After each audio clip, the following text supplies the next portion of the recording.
पार्वती मातेला घेण्यासाठी भगवान भोलेनाथ आलेले आहे। भोलेनाथ आले, पार्वती माता दुःखी झालेल्या आहेत। उदास झालेला चेहरा पाहिला, पूर्ण चेहरा पांढरा पडलेला आहे। हातात अंगामध्ये कसल्याच प्रकारची शक्ती राहिलेली नाही असं वाटत होतं। पार्वती मातेला भोलेनाथ विचारू लागले, पार्वती कशासाठी एवढा त्रास करून घेतलेला आहे? वाटलं नव्हतं भगवान भोलेनाथ कधी घेण्यासाठी येतील। स्वामी वाट पाहिली, प्रत्येक जण काय काय शब्द बोलणार, तुमची वाट पाहत होते। भगवान भोलेनाथ ज्या वेळेला सांगतात अन्न ग्रहण केलं की नाही, पार्वती मातेला असं विचारलं तर कित्येक दाशा बोलण्यासाठी आला। हिमालयाकडे निघून गेल्या पार्वती माता। मैना मातेनं बोलवलं म्हणून कपाट उघडून पाहिलं तर कित्येक फळांच्या टोपल्या आणि भोजनाचे ताट त्या कपाटामध्ये ठेवलेले होते। पार्वती माता ज्या वेळेला निघणार, कैलासामध्ये भगवान भोलेनाथ घेऊन जाणार। तुम्ही पहा, आई वडिलांच्या जवळ आई वडिलांपेक्षा लोकांना जास्त त्रास होतो। मुलगी आहे याचा त्रास आई वडिलांना नसतो कधीच। आई वडिलांच्या जवळ किती दिवस मुलगी जर राहिली ना, नितांत प्रेम करणारे नातं फक्त तेवढंच आहे। आईशी कळवळ्याची जाती करी लाभावीन प्रीती, अन्यथा दुसरे नाही। मैना मातेला हिमालयाला सुद्धा ते दुःख वाटू लागले। लग्न झालेलं होतं, लग्न सोहळा पार पडला होता, पण तेवढं दुःख जाणवलं नाही। पण आज पार्वती सोडून रात्रंदिवस जे आपल्या समोर आहे, हिमालयाला भोजन करण्यासाठी कधीचे आग्रह करतीये, कधीतरी बाबा म्हणून आवाज येतोय। मैना मातेला प्रत्येक कामात मदत करावी। आई कधी आजारी पडली तर प्रत्येक गोष्ट पार्वती माता पाहायच्या। वडिलांच्या वरती नितांत प्रेम, पण प्रत्येक आई वडिलाच्या जीवनात एकच फार दुःखाचा क्षण असतो पहा, ते म्हणजे मुलीला वाटी लावण्याचं काम। लहानपणापासून मोठी होईपर्यंत ज्या वेळेला आपण म्हणतो ना, लक्ष्मी रूपाने आपल्या घरात प्रवेश करते, सगळ्यात मोठं दान कोणतं असेल तर ते कन्यादान आहे पहा। ते कोणाच्याही नशिबात नाही आहे। ज्यांना 2-2, 3-3 मुली आहेत स्वतःला भाग्यवान समजा। कन्यादान करण्याचं भाग्य कोणाच्याही नशिबात नाही आहे। कन्यादान करत असताना पहा तुम्ही, त्यासाठी तेवढं अंतकरण हवं। स्वतःच्या काळजाच्या तुकड्यासारखं ज्यांनी नितांत प्रेम केलंय, आयुष्यभर तळहाताच्या फोडासारखं ज्या मुलीला सांभाळलंय ना, आज तेवढंच धाडस तेवढंच मोठेपणा लागतो। ज्या वेळेला काम करू लागण्यासाठी ती मोठी झाल्याच्या नंतर हातभार लागेल कोणत्या कामामध्ये, मुलगी मोठी झाल्याच्या नंतर प्रत्येक गोष्ट आपली काळजी कराल, पण तेवढं वय झाल्याच्या नंतर आई वडिलाची काळजी न करता दुसऱ्याला सांभाळण्यासाठी त्या मुलीला घरातून काढून द्यावं लागतं। स्वतःची जी लक्ष्मी पावलानं ज्या घरात प्रवेश केला ना, तेवढंच मोठं अंतकरण लागतं। तीच लक्ष्मी दुसऱ्याच्या घरात पाठवून देण्यासाठी सुद्धा आहे। मी गरीब झालो तरी चालेल, पण ही लक्ष्मी ज्या घरात गेली ना, ते घर, तो परिवार मात्र आनंदाने सुखाने राहायला पाहिजे। कित्येक लोकांचं कर्ज काढून लग्न करून देणार आहे। कोरोनाच्या नंतर माणसाला किंमत कळाली काय असते तर लग्नाची किंमत। मुलीच्या बापाचे दिवस आले, काही काळ होता पोरीच्या बापाला पोराच्या बापाच्या पाठीमागे फिरावं लागायचं। दादा आमची एखादी मुलगी करा ना। 2-2, 3-3, 4-4 मुली राहायच्या, आमची एखादी मुलगी करा ना। मोठी नाही तर दुसरी 2 नंबरची करा, नसल 3 नंबरची, पण एक तरी मुलगी तुमच्या घरात। प्रॉपर्टी लई होती का? 2 एकर आणि 3 एकर शेती, वयाचा सुद्धा विचार केला जात नव्हता। थोडं घरी चांगलं असेल, खाण्यापुरता अन्नधान्य जर शेतात पिकत असेल तर लगेच मुलगी देऊन टाकायचे। पण दिवस बदलले, आता आलेत पोरीच्या बापाचे दिवस। पण कन्यादान सारखं मोठं दुःख बापाच्या जीवनात दुसरं कोणतं नाहीये। आई वडिलाला कायम तेच दुःख वाटतं। मुलीला आई समजावून सांगते, ताई सासरमध्ये गेल्याच्या नंतर ना बाळा, सासू सासरच्या लोकांच्या पोटात शिरून राहायचं। आणि ही शिकवण जर मुलीला असेल तर कधीच तिचं संसार आणि तिचं नांदं नाही मोडणार। सासू सासरच्या लोकांच्या पोटात शिरून राहायचं। कधी एखादी शब्द एखादा जर जोरात बोलले ना, त्याचं उत्तर शब्दात नाही द्यायचं तर गोड शब्दात द्यायचं, प्रेमळ शब्दात द्यायचं। किती मोठं दुःख जर झालं ना, किती मोठा त्रास झाला, कोणत्याच कामाला कधी लाजायचं नाही। आई शिकवते, ताई अगं माणूस काम केल्यानं मरत नाही, हात झिजत नाही काम केल्यानं। किती काम केलं तरी सुद्धा माणूस तब्येत चांगली राहती, त्याची बुद्धी चांगली राहती, काम करण्याची, लक्ष्मी कमवण्याची आपल्याला सुद्धा सवय लागते। सासरमध्ये गेल्यावर प्रत्येकाच्या वरती तेवढंच नितांत प्रेम कर। तिची आई सांगत राहते, कधी एखादा माणूस जर जोरात बोलला, किती मोठं दुःख, काही त्रास वाटलं ना, स्वतःच्या जीवाचं काही न करून घेता जशी रोज घराची चूल पेटवतीस ना, त्या चुलीमध्ये किती मोठं जे चांगलं आहे ते स्वतःच्या जवळ ठेव, आणि जे वाईट असेल त्याच चुलीच्या जाळामध्ये ते वाईट विचार जाळून टाक, पण स्वतःचं काही करू नको. प्रत्येकाच्या वरती नितांत प्रेम करत राहा. कधीच कोणाच्या समोर न झुकणारा बाप, पण आज मात्र झुकल्याशिवाय राहत नाही. हिमालयाला सुद्धा तेवढंच दुःख वाटतंय, मैना मातेला सुद्धा तेवढंच दुःख वाटतंय. ज्या वेळेला मुलगी पहा तुम्ही लग्न लावून निघणार आहे ना, जात असताना स्वतः अगोदर भावाकडे येते. एकुलता एक भाऊ आहे. भावाला सांगते, दादा आजपर्यंत अरे किती चुका केल्या ना, तुझ्या चुकावरती पांघरून टाकण्यासाठी मी होते, पण इथून पुढे बाबाला त्रास होईल असं काम कोणतं करू नको, असा त्रास त्यांना देऊ नको. ती मुलगी तिथून येते, आजीकडे येते. आजीला सांगते, आई माझ्या बाबांना शुगर आहे बरं, जेवण जर वेळेत केलं नाही, आईचे त्यांचं भांडण झालं ना, तर तू त्यांना जेवू घाल. स्वतःच्या आईला सांगते, एखादी गोष्ट कमी जास्त झाली तर त्यांना जोरात रागानं बोलू नकोस. कधीच कोणाच्या समोर हात न जोडणारा बाप आज मुलीच्या साईडनं नाही, आज ड्रायव्हरच्या साईडने येतो आणि जावयाला हात जोडून एकच सांगतो. व्याहीला सुद्धा एकच हात जोडून मागणं मागतो की दादा माझी मुलगी तळ हाताच्या फोडासारखं सांभाळी हो, लहानाचं मोठं केलंय तिला, माझ्या काळजाचा तुकडा आहे. अहो एवढं मोठं प्रॉपर्टी आजपर्यंत झटत होतो फक्त तिचं चांगलं करून देण्यासाठी. घर माहिती नाही, संसार माहिती नाही, परिवार माहिती नाही, प्रपंच माहिती नाही, पुढचे माणसं माहिती नाही आहेत, पण एखादी गोष्ट काम करताना करता जर तिच्याकडून चुकली ना, तर तुम्ही तुमचं लेकरू म्हणून तिला पदरात घालून द्या. हे फक्त मागणं बापानंच करावं. बाप हात जोडत राहतो. जावायला सुद्धा सांगतो, एखादी गोष्ट कमी जास्त झाली ना जावाई बापू, तर धकून घ्या, तुम्ही समजून घ्या, पण आयुष्यभर तिची साथ मात्र कधी सोडू नका. किती त्रास झाला त्या मुलीला, तिथून निघते. पहा तुम्ही, 4 पत्र्याची खोली आहे, मातीची भिंती आहेत, पण ज्या वेळेला ती परत निघते ना, आईच्या गळ्यात पडून रडते, भावाच्या गळ्यात पडून रडते, बहिणीच्या गळ्यात पडून रडते. शेवटी चालता चालता बापाला नाही कोणाच्या समोर रडता येत, पण दरवाजाच्या पाठीमागे आपण म्हणतो बाप कठोर राहतो, दरवाजाच्या पाठीमागे जाऊन कुणाला डोळ्यातले अश्रू न टाकता ढसा ढसा रडणारा फक्त तो बाप असतो. ज्यांच्या जीवनात बाप आहे त्यांना किंमत कळेल, ज्यांच्या जीवनात आई आहे त्यांना किंमत कळेल, गेल्यावर नाही लक्षात येत.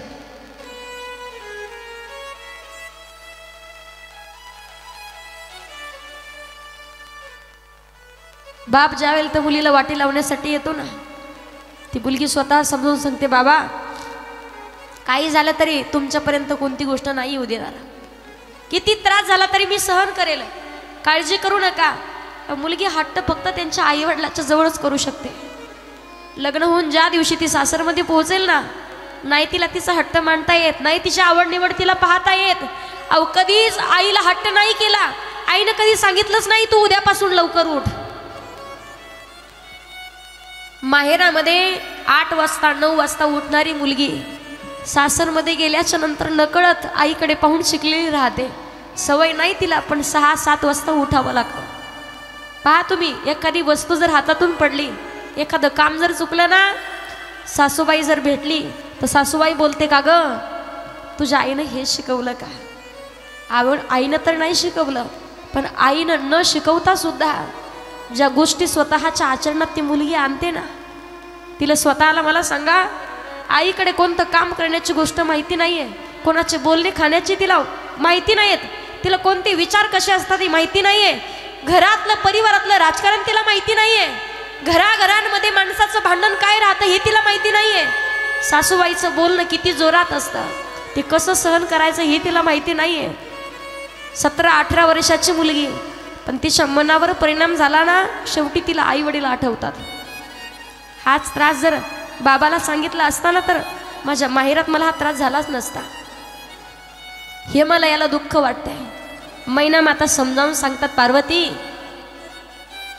पतिव्रता तिला म्हणतात जी पतीच्या सुख दुःखात सहभागी होते. तुला महादेवाच्या प्रत्येक सुख दुःखामध्ये सहभागी व्हायचंय. जोपर्यंत ऐश्वर्य आहे, प्रॉपर्टी आहे, श्रीमंती आहे, तोपर्यंत कोणीही साथ देईल, पण गरिबीमध्ये सुद्धा तेवढीच साथ देता आली पाहिजे. आणि शेवटपर्यंत बहीण असेल, भाऊ असेल, आई असतील, वडील असतील, हे नंतर असतात, पण पती पत्नीचं हे नातं मात्र कायम टिकत राहतं. जे हिमालय आणि पार्वती माता गळ्यात पडून रडत आहेत. मैना मातेला दुःख वाटते. भगवान भोलेनाथ पार्वती मातेला घेऊन येतात. पार्वती माता हट्ट करतायत. महादेवानं पार्वती मातेला घेऊन आले वाराणसी काशी या ठिकाणी. कोणत्याच देवदेवताला वार्ता न कळवता भगवान भोलेनाथ वाराणसी काशी या ठिकाणी आले. त्या काशीला मूळ नाव काय असेल तर ते आनंदवन हे मूळ नाव आहे. जसं राधाजींसाठी भगवान परमात्मानं सुद्धा गोलोक धाम 84 कोस पृथ्वी तलावरती आणून ठेवलेलं होतं, तसं पार्वती मातेला शिवलोक धाम पृथ्वीवरती भगवान भोलेनाथांनी आणलेलं आहे. ज्या वेळेला सर्व देवदेवता भगवान भोलेनाथांसाठी जय जयकार करतायत. बोलिये काशी विश्वनाथ भगवान की, उमापती महादेव की. भगवान परमात्मा पार्वती मातेला घेऊन आलेले आहेत काशीमध्ये. इकडे देवदेवतांच्या मध्ये चर्चा चालू झाली आहे. ब्रह्मदेव, भगवान विष्णू आणि नारद मुनी यांच्यामध्ये चर्चा चालू आहे. नारदांना विचारलं, भगवान ब्रह्मदेव विचारतात भगवान भोलेनाथ कुठे आहेत माहिती नाहीये. शोधाशोध चालू झाली.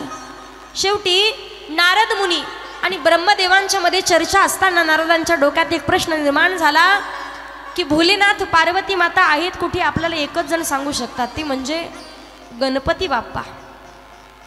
त्यांच्या पुत्राला विचारलं. काशीमध्ये नारद मुनी सांगण्यावरून गणपती बाप्पाच्या भगवान भोलेनाथ आणि पार्वती माता यांना शोधत शोधत आले. शोधणे याला हिंदीमध्ये ढूंढणे म्हणतात पहा. म्हणून तिथे गणपती बाप्पांचं स्थान आहे. अगदी काशी विश्वनाथाच्या समोरच ढुंडीनाथ भगवान, गणेश भगवान ज्याला म्हटलं जातं. भगवान परमात्मा गणेशजींना नाव प्राप्त झालं म्हणून ढुंडनाथ गणेश की जय, ढुंडनाथ गणेश की जय. भगवान परमात्माचा जय जयकार केला जातो. तिथून पुढे भगवान परमात्मा ज्या वेळेला समाधिस्थ आहेत पार्वती मातेला घेऊन उंच क्षेत्राच्या ठिकाणी कैलासावरती येत आहेत. पार्वती माता सांगतात, गत जन्मामध्ये सती रूपात असताना जी कथा तुम्ही श्रवण करत असताना मला सोबत घेऊन गेले होते. जोडीने सोबत कथा ऐकली होती, पण ती कथा श्रवणाच्या मध्ये मी तुमच्या इष्टदैवताची परीक्षा घेतली होती. कथेमध्ये काय काय श्रवण केलं हे सर्व गोष्टी पार्वती माता उमापती महादेवाला सांगतात आणि इच्छा व्यक्त करतात, हीच कथा मला परत श्रवण करण्याची इच्छा आहे. मग परत भगवान भोलेनाथ आणि पार्वती माता, भोलेनाथांनी सांगितलं, पार्वती अगं तू तर एक एक गोष्ट करून सांगत असताना पूर्ण कथाच मला सांगितली, भाग्यवान आहेस तू. तीच अमर कथेचं चिंतन भगवान भोलेनाथ आणि पार्वती माता परत करत आहेत. कित्येक शास्त्र ग्रंथाचं चरित्र श्रवण ज्या वेळेला दोघांच्या मध्ये चालू होतं, कित्येक वेदांची निर्मिती, वेदांची उत्पत्ती, दोघांच्या चर्चेमधून शास्त्र चर्चा चालू होती. शास्त्र चर्चा चालू असताना इकडे देवदेवतांना त्रास देण्यासाठी तारकासुर नावाचा राक्षस आहे. देवतांना त्रास देत होता. सळुकीपुळं अशी अवस्था झालेली, काय करावं. मग देवतांना त्रास देत असताना त्या तारकासुर नावाच्या राक्षसाचा वध हा भगवान भोलेनाथांच्या पहिल्या संतानाच्या हातनं होता. मग पहिली संतान काय करावं. सर्व देवदेवता उमापती महादेवाच्याकडे गेले. समाधीतून बाहेर काढण्यासाठी कित्येक दिवस प्रयत्न करत होते. समाधीमधून बाहेर काढण्याचे प्रयत्न चालू होते. उमापती महादेवानं तिसरा डोळा उघडला तर पूर्ण सृष्टी ही जळून भस्म होईल. यासाठी देवतांना अगोदर प्रार्थना केली, भगवान तुम्ही काहीतरी करा. तारकासुर नावाचा राक्षस त्रास देतोय. तुमच्या पहिल्या संतानाच्या हातनं त्याचा वध आहे, म्हणून काय करावं. ज्या वेळेला ब्रह्मदेवानी कामदेवानी काम बाण सोडला, उमापती महादेव उन्मत्त झाले. ज्या वेळेला महादेवांच्या मधून एक शक्ती तेज बाहेर निघालं. तेच धारण कोण करेल, धारण कोण करेल म्हणून एका गंगा मैयानं धारण केलं. एका पशु चोचमध्ये आणि ते चोचीमधून गंगा मैयानं धारण केलं. गंगा मैयामध्ये सप्त ऋषींच्या पत्न्या आपण पाहतो. ज्या वेळेला ऋषी मुनींच्या पत्न्या कृतिका माता ही पुत्र प्राप्ती व्हावी म्हणून गंगा मैयाची उपासना करत होत्या. गंगामायाची प्रार्थना करत होत्या पुत्रप्राप्ती व्हावी म्हणून. गंगामया त्यांच्या हाकेला धावून येण्यासाठी एक छोटासा बालक कोणीतरी गंगामयामध्ये ज्या वेळेला वाहत येत होता, वाहत येताना कृतिका मातांनी त्या छोट्याशा बालकाला पाहिलं आणि त्याला उचलून घेतलं. तर या 6 जणींच्या मध्ये भांडण लागलंय. त्यांच्यामध्ये भांडण लागल्यावर प्रत्येक जण ओढायची, गंगामया माझ्यावरती प्रसन्न झाली आहे, मला संतान दिले, मला पुत्र प्राप्ती झाली आहे, गंगामयानं मला पुत्र दिला, मला पुत्र दिला म्हणून दोघांच्या मध्ये भांडण लागलं. ज्या वेळेला छोटंसं बाल त्यानं शिवरूप धारण केलं, सांगितलं माता असं भांडू नका, छोटंसं रूप धारण केलेलं आहे, तुम्ही माझं रक्षण करण्याची गरज आहे. दूध पाजण्यावरून सुद्धा भांडण लागले. सांभाळ करावा, कोणी करावा, कसा करावा, दूध पाजण्यावरून भांडण लागलं. कार्तिक महाराज सांगतात काळजी करू नका, तुमचं दूध पिण्यासाठी 6 मुख कार्तिक महाराजांना धारण केले म्हणून कार्तिक महाराजाला 6 मुख आहे. कृतिका मातेचं दूध प्यालं, सांभाळ करू लागल्या, कार्तिक महाराजांच्याकडे लक्ष द्यायच्या. अगदी स्वतःच्या कूसमधून जसं मुलगा जन्माला यावा स्वतःच्या पुत्रासारखी काळजी घेऊ लागले, स्वतःच्या मुलासारखी काळजी घेत आहे. मग नाव काय ठेवायचं, नाव काय ठेवायचं, कार्तिक महाराजांचा सांभाळ कृतिका मातांनी केलेला आहे म्हणून कार्तिक महाराज हे कृतिका मातेने सांभाळ केला म्हणून कार्तिक हे नाव त्यांना प्राप्त झालेलं आहे.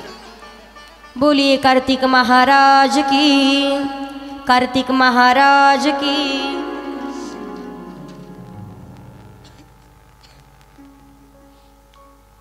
ज्या वेळेला कार्तिक हे नाव प्राप्त झालेलं भगवान परमात्मा कार्तिक महाराजाला, त्या ठिकाणी कृतिका माता सेवा करत होत्या, सांभाळ करत होत्या. नारद मुनींचं आगमन झालेलं आहे आणि नारद मुनींचं आगमन झाल्याच्या नंतर नारद मुनींनी सांगितलं हा एक शिवपुत्र आहे, तारकासूर नावाच्या राक्षसाचा वध करण्यासाठी याचा जन्म झालेला आहे गंगामायाच्या उदरामधून, त्यासाठी तुम्ही हा पुत्र आम्हाला देऊन टाका. काही शिवगण सोबत आलेले होते, देवगण सोबत होते. नारदांच्या सोबत कार्तिक महाराजाला घेऊन सर्वजण देवदेवता गाजत वाजत राजसिंहासनावरती बसून कार्तिक महाराजांना हिमालयामध्ये घेऊन येत आहेत. प्रत्येकाला आनंद होतोय. देवदेवाला त्याला माहिती आहे तारकासुराचा वध या कार्तिक महाराजांच्या हातनं होणार म्हणून उमापती महादेव सर्व देवदेवतांचा साक्षीनं, सर्व शास्त्राचं ज्ञान, सर्व विद्येचं ज्ञान, अघोरी विद्या, मायावी विद्या, सगळ्या गोष्टीचं ज्ञान देवदेवतांच्या साक्षीनं कार्तिक महाराजाला देतात. पुढे तारकासूर आणि कार्तिक महाराज